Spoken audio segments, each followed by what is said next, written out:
श्रीनगर की हलचल भरी वादियों से बहुत ऊपर है महादेव का पर्वत, जहां ऑक्सीजन कम हो जाती है और बादल भी शक्तिशाली हिमालय के आगे झुक जाते हैं। बुजुर्गों का कहना है कि ये वही रास्ता है जहां से भोलेनाथ अमरनाथ की गुफा गए थे और जहां पर उन्होंने मां पार्वती को अमर कथा सुनाई। लेकिन 28 जुलाई 2025 की सुबह करीब 11 बजे इसी महादेव पर्वत ने देखी एक अलग ही उगलती हुई कहानी। उसके सामने फैली दाची गांव घने जंगल के अंदर लिखा गया एक नया अध्याय, इंसाफ का, सब्र का और एक जबरदस्त बदले का, जो कि दबे पांव आर्मी बूट्स में आया था, जिसका इंतजार हमारे सैनिक नहीं बल्कि दुख में डूबा हमारा पूरा देश 96 दिनों से कर रहा था। जब से पहलगांव जल उठा था, चिल्लाहटें गूंज उठी थी और झाड़ियों से निकली गोलियों ने परिवार उजाड़ दिए थे। अब दाची गांव जंगल के पेड़ों के नीचे 3 गुनहगार हैवान अपने ठिकानों पर चैन की नींद सो रहे थे। शायद वे जन्नत की हूरों के ख्वाबों में खोए हुए थे जो उन्हें जिहाद के बदले में मिलने वाली थी। लेकिन उन्हें क्या पता था कि मौत असल में उनके सिरहाने ही बैठी थी। अप्रैल से जून 2025 पहलगांव के बाद जांच एजेंसियों ने कोई कसर नहीं छोड़ी। 3000 घंटों तक सैकड़ों लोगों से पूछताछ करी, पीड़ितों के परिवारों से, टूरिस्टों से, पोनी चलाने वाले लोकल फोटोग्राफर और गांव वालों से भी। इस मेहनत से सामने आए संदिग्ध आदमियों की शक्लें। पर बस इतना ही नहीं, फिर 2 हफ्तों के बाद भारत ने शुरू किया ऑपरेशन सिंदूर। पाकिस्तान के अंदर घुसकर आतंकियों को मार गिराया और ले लिया बदला। ड्रोन की जंग छिड़ी और हमने उनके एयर बेस हिला दिए।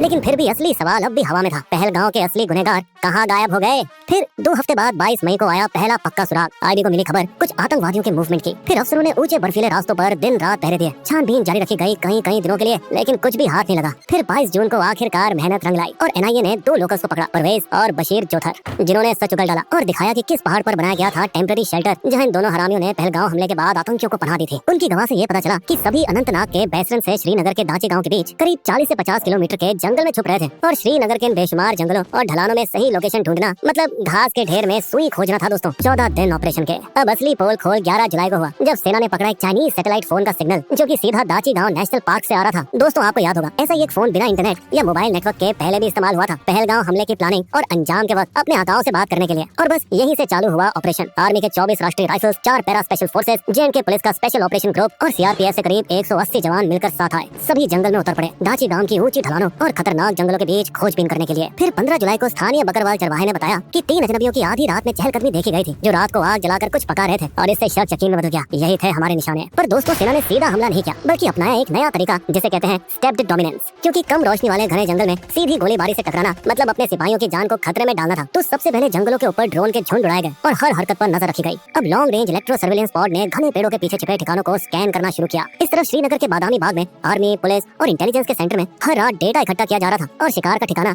धीरे धीरे पास आ रहा था। वैसे आमतौर पर आतंकी बार बार जगह बदलते रहते हैं, छोटे ब्रेक लेते रहते हैं, इसी वजह से लंबे वक्त तक पकड़े नहीं जाते। लेकिन भाइयों, इस बार हमारी सेना ने उनकी दुनिया को सिकोड़ दिया था। उन्होंने उनके लोगों से संपर्क बंद कर दिया और खाना मिलना भी बंद कर दिया। ऊपर से खराब मौसम और पहाड़ की मार उन पर अलग पड़ी। जैसे जैसे दिन बीते वे थकते गए, टूटते गए। इतना ही नहीं, एक 8 किलोमीटर की लंबी सुरंग जिससे वो एलओसी के उस पार भाग सकते थे, सेना ने उसे भी पानी भरकर डुबो दिया। 26 जुलाई को आर्मी ने फिर से एक और सिग्नल पकड़ा, उसी चाइनीज सैटेलाइट फोन से। बस ये आखिरी बिगुल है, अब ये हरामखोर नहीं बचेंगे। इनके छुपने का एरिया तो हमें पता ही चल गया।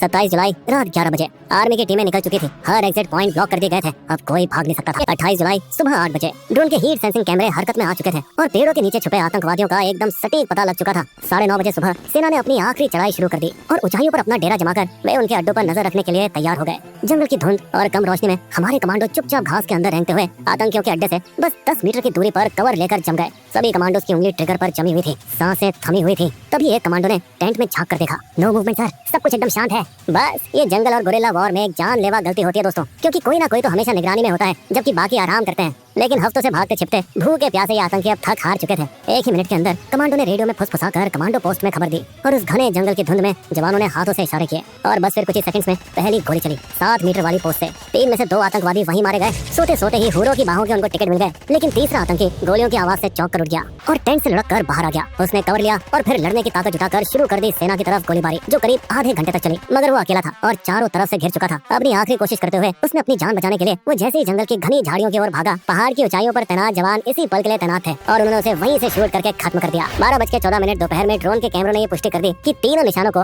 खल्लास कर दिया गया है। इसके बाद जब हमारे जवान अंदर पहुंचे तो वे हैरान रह गए। ये कोई मामूली छुपने की जगह नहीं थी, ये थी एक मिनी वॉर कैंप, जहां उन्हें मिले M4A1 carbines, AK-47 rifle, 40mm rifle grenade, Chinese ultra HF set radio, Huawei satellite phone, 2 local Aadhaar card, PKM machine gun का spare barrel, 2 kilo RTX, solar charger और सूखा राशन। 28 और 29 जुलाई के बीच वाली रात 12 बजे भारतीय सेना के अफसरों ने उनकी अमेरिकन M4 और 2 AK-47 राइफल स्पेशल एयरक्राफ्ट से चंडीगढ़ की फॉरेंसिक लैब को भेजे, जहां पूरी रात चली टेस्ट फायरिंग से ताजा गोलियों के कार्ट्रिज निकाले गए और सरकार के मुताबिक उनकी बैलिस्टिक एनालिसिस करने पर ये गोलियां पहलगांव हमले में मिली गोलियों कहानियों से बिल्कुल मैच कर रही थी। और तब ये हुआ खुलासा, तीनों आतंकी लश्कर तैयबा के टॉप ऑपरेटर निकले। मास्टरमाइंड हाशिम मूसा, एक पुराना पाकिस्तानी एसएसजी कमांडो, और उनके साथी जिब्रान और हमजा अफगानी। लेकिन दोस्तों यहाँ कहानी खत्म नहीं होती। अब भी 3 से 4 संदिग्ध आतंकी बाकी हैं, जिनकी पहचान के लिए बायोमेट्रिक स्कैन और फेस डेटाबेस देखा जा रहा है, जो साले अभी भी जबरवान रेंज की ऊंचाइयों में कहीं छिपे हुए हैं। सबसे अहम बात, अब 3 मोबाइल फोन और 2 लॉन्ग रेंज कम्युनिकेशन डिवाइसेस से डेटा रिकवर हो रहा है, और उसी में से 2 पाकिस्तानी NADRA कार्ड्स की फोटो मिली है, यानी कि पाकिस्तान का आधार कार्ड। अब दोस्तों 29 जुलाई को हमारे गृह मंत्री अमित शाह संसद में धाड़ने लगे। आतंकियों के पास से पाकिस्तानी चॉकलेट्स और वोटर ID मिले हैं।